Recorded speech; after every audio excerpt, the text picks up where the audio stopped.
भारत के तीन ऐसे राजा जिन्हें मुगलों ने क्रूरता के साथ मारा। नंबर 1 पर मौजूद राजा ने तो मुगलों को हराकर दिल्ली पर राज किया था और उन्हें सम्राट विक्रमादित्य की उपाधि भी मिली थी। भारत की संस्कृति को तोड़ने वाले मुगल जिन्होंने भारत पर 300 साल से भी ज्यादा समय तक राज किया और क्रूरता की सारी हदों को पार किया। उनका सामना करने के लिए कई ऐसे शूरवीर राजा पैदा हुए जिन्होंने मुगलों को कभी भी संपूर्ण भारत पर राज नहीं करने दिया। ऐसे बहुत से राजा थे जिनसे मुगल हमेशा खौफ खाते थे और उन राजाओं का नामो निशान मिटाना चाहते थे और इसीलिए जब उन राजाओं के साथ युद्ध हुआ तो उन्हें मुगलों ने धोखे से बड़े ही क्रूरता के साथ मार डाला। आज हम बात करेंगे भारत के ऐसे 3 वीर राजाओं की जिन्होंने मुगल साम्राज्य के सामने कभी घुटने नहीं टेके, लेकिन मुगलों की क्रूरता ने उनके अंतों को इतिहास का सबसे दर्दनाक पन्ना बना दिया। वो 3 वीर राजा कौन थे जिन्हें मुगलों ने गुस्से में आकर क्रूरता के साथ मारा? आज इन 3 राजाओं की दहशत की कहानी जानकर आपका भी खून खोल उठेगा। नंबर 3 पर है पृथ्वीराज चौहान। यह हमारी किस्मत है कि भारत की पावन धरती पर पृथ्वीराज चौहान जैसे महान वीर ने जन्म लिया जिन्हें भारत का अंतिम हिंदू सम्राट भी कहा जाता है। वैसे इन्हें हराना किसी के बस की बात नहीं थी, पर कहते हैं जब अपने ही आपकी मौत के दुश्मन हो जाए तो आप चाहकर भी कुछ नहीं कर पाते।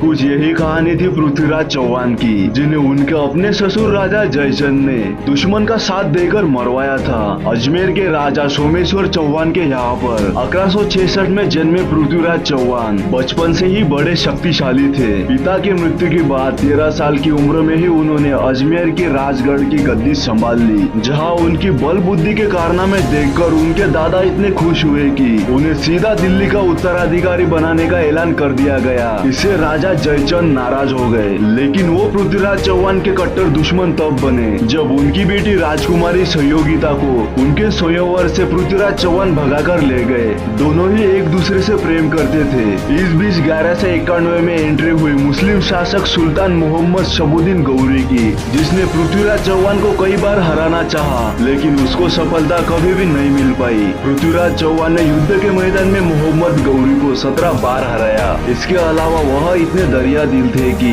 मोहम्मद गौरी को कई बार माफ करके छोड़ दिया गया और यही उनकी मौत की आगे चलकर वजह बनी। कहते हैं 18वीं बार मोहम्मद गौरी ने जयचंद की मदद ली और युद्ध में पृथ्वीराज चौहान को हरा दिया।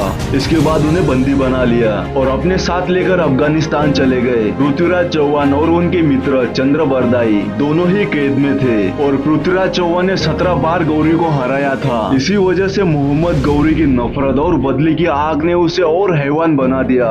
इसके बाद मोहम्मद गौरी ने क्रूरता की सारे हदें पार की। उसने सजा के तौर पर पृथ्वीराज चौहान की आंखों को गर्म सलाखों से फोड़ दिया। रोजाना कैद में पृथ्वीराज चौहान पर जुल्म होते रहे। सजा से बेहाल पृथ्वीराज चौहान को मोहम्मद गौरी ने मौत की सजा सुनाई और उनसे उनकी आखिरी इच्छा पूछी। पृथ्वीराज चौहान ने शब्द भेदी बाण कला का प्रदर्शन की मांग की। मोहम्मद गौरी ने इजाजत दे दी। कला प्रदर्शन की महफिल शुरू होते ही चंद्रबरदाई ने एक दोहा कहा, 4 बात 24 गज उंगल, अष्ट प्रमाणता ऊपर सुल्तान है मत चुके चौहान। दोहे को सुनने के बाद मोहम्मद गौरी ने जैसे ही शाबाश बोला, वैसे ही पृथ्वीराज चौहान ने मोहम्मद गौरी को अपने शब्द भेदी बाण से मार दिया। हालांकि इसके बाद गौरी के सैनिकों ने पृथ्वीराज चौहान का बेरहमी से अंत कर दिया।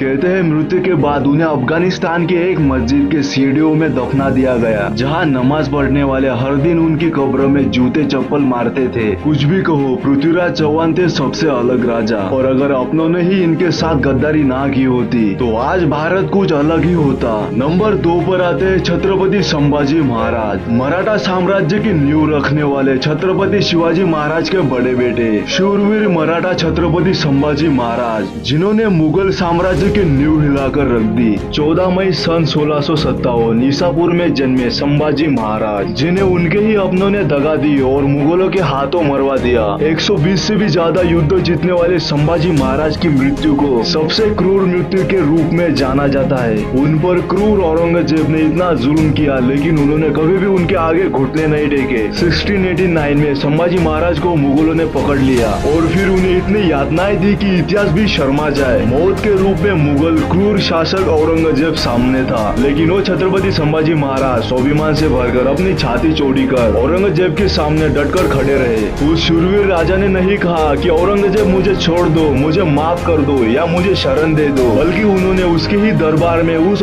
औरंगजेब की इज्जत की धज्जियां उड़ा दी। अपने ही दरबार में अपने ही लोगों के सामने हुई बेइज्जती को औरंगजेब सहन नहीं कर पाया। वो गुस्से से आग बबूला हो गया। उसके आदेश पर धीरे धीरे छत्रपति संभाजी महाराज की खाल को खींचा गया। दर्द ज्यादा हो इसलिए जख्मों पर नमक डाला गया और मिर्च को आंखों में डाला गया। उनके बालों को बार बार खींचा और नोचा जा रहा था। शरीर से मांस के टुकड़े निकालकर कुत्तों को खिलाए गए। पहले उंगलियों के नाखूनों को निकाला गया और फिर उंगलियां काटी गई। उनके दोनों हाथ काटे गए। गर्म लोहे के सरिया को आंखों में घुसाया गया। उसके बाद जुबान काटी गई। हर रोज उनके शरीर से एक एक अंगों को काटा जाता, लेकिन अपने पिता के हिंदुत्व स्वराज्य के सपने के लिए और राष्ट्रीय धर्म के लिए 40 दिन तक इस दर्दनाक यातना को वो शूरवीर राजा छत्रपति संभाजी महाराज सहते रहे। अंत में थक हार कर औरंगजेब ने 11 मार्च 1689 को फाल्गुन अमावस्या के दिन छत्रपति संभाजी महाराज की क्रूरता से हत्या कर दी। इसे भारत के इतिहास की सबसे दुखद और क्रूर मृत्यु में गिना जाता है। हमने पहले ही छत्रपति संभाजी महाराज के ऊपर एक वीडियो बना चुके हैं। अगर आप वो वीडियो देखना चाहते हो तो इस वीडियो के बाद वो वीडियो जरूर देखना। लेकिन अब बात करते हैं नंबर 1 पर मौजूद एक ऐसे राजा की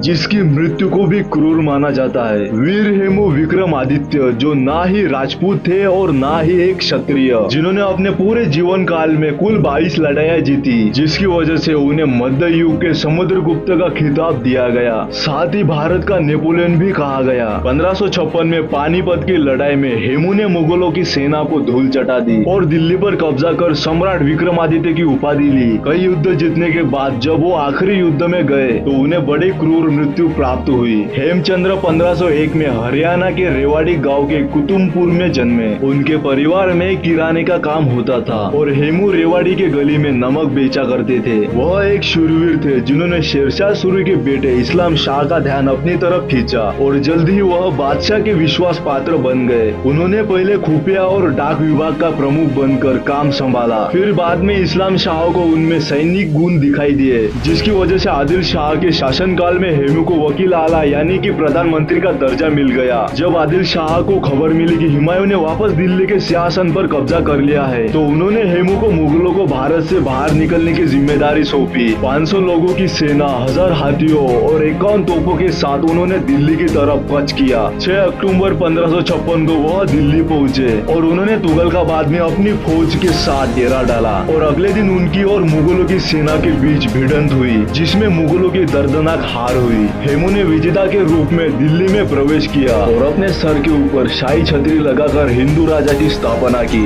लेकिन पानीपत का एक युद्ध अभी बाकी था, जिसमें अकबर के सेनापति द्वारा वीर हेमू विक्रमादित्य की क्रूरता से हत्या होने वाली थी। जब मुगल सेना लाखों की सेना लिए पानीपत पहुंची तो उसका इंतजार पहले से ही मौजूद वीर हेमू विक्रमादित्य कर रहे थे। उन्होंने हाथी पर सवार होकर युद्ध का आगाज कर दिया, लेकिन दुर्भाग्य यह था कि वीर हेमू विक्रमादित्य ने सर पर कोई भी कवच नहीं पहना था। कहते हैं उन्होंने मुगलों की सेना पर चौतरफा हमला किया, लगभग उन्हें हरा ही दिया था कि तभी मुगलों के लिए एक चमत्कार हुआ। एक तीर वीर हेमूत्य की आंखों को बहकता हुआ सीधा उनके सर में घुस गया। इस दुर्घटना के बाद भी हेमू ने हिम्मत नहीं हारी। उन्होंने अपनी आंखों से तीर को निकाला और उसको अपने रुमाल से ढक लिया। इसके बाद भी उन्होंने लड़ना जारी रखा, लेकिन खून ज्यादा बहने की वजह से वीर हेमू विक्रमादित्य बेहोश हो गए। इसी का फायदा उठाकर कुली खान उन्हें उठाकर मुगल काफिले के बीच ले गया, जहां उन्हें जंजीरों से बांध दिया गया। उसके बाद उन्हें अकबर के सामने पेश किया गया। 14 साल का अकबर हंसते हुए अपनी जीत का जश्न मनाने लगा और तभी अकबर के सेनापति बैरम खान ने पहले ही खून से लथपथ पड़े वीर हेमू विक्रमादित्य के दोनों हाथों को काटा और उसके बाद सबके सामने उनके सर को धड़ से अलग कर दिया। इसके बाद दिल्ली की सल्तनत अकबर की हुई, जहां उसने वीर हेमू विक्रमादित्य के कटे हुए सर को पूरे राज्य में घुमाया और उसके बाद राजमहल के द्वार पर टांग दिया, जिससे बाकी सभी राजाओं के मन में एक डर बैठ जाए। और आगे चलकर यही हुआ। अकबर के बाद मुगल पूरे भारतवर्ष में फैलने लगा। कहते हैं वीर हेमू विक्रमादित्य अगर 5 से 6 साल और दिल्ली पर राज करते तो अकबर कभी भी भारत को जीत नहीं पाता। इतिहासकार आर.सी. मजूमदार शेरशाह पर लिखी हुई पुस्तक के एक अध्याय में हेमू और फॉरगेटन हीरो में लिखती है कि पानीपत की लड़ाई में एक दुर्घटना की वजह से हेमू की जीत हार में बदल गई, वरना उन्होंने दिल्ली में मुगलों की जगह हिंदू राजवंश की नींव रखी होती। एक किराने की दुकान से दिल्ली की गद्दी तक पहुंचना कम से कम उस जमाने में बहुत ज्यादा बड़ी बात थी। अगर भाग्य ने उनके खिलाफ होकर जीत को हार में ना बदला होता तो भारत का इतिहास कुछ और ही होता। तो दोस्तों, यही थे वो 3 महान शूरवीर राजा जिनकी मृत्यु को भारतीय इतिहास में सबसे दुखद और क्रूर माना जाता है। आपके हिसाब से इन 3 राजाओं के बारे में आप क्या कहना चाहते हैं? कमेंट बॉक्स में हमें बताएं। अगर आपको ये वीडियो अच्छी लगी है तो इस वीडियो को लाइक कीजिए और हमारे चैनल को सब्सक्राइब कीजिए और ज्यादा से ज्यादा लोगों तक शेयर भी कीजिए। तो मिलेंगे अगली बार एक नई और खास वीडियो के साथ।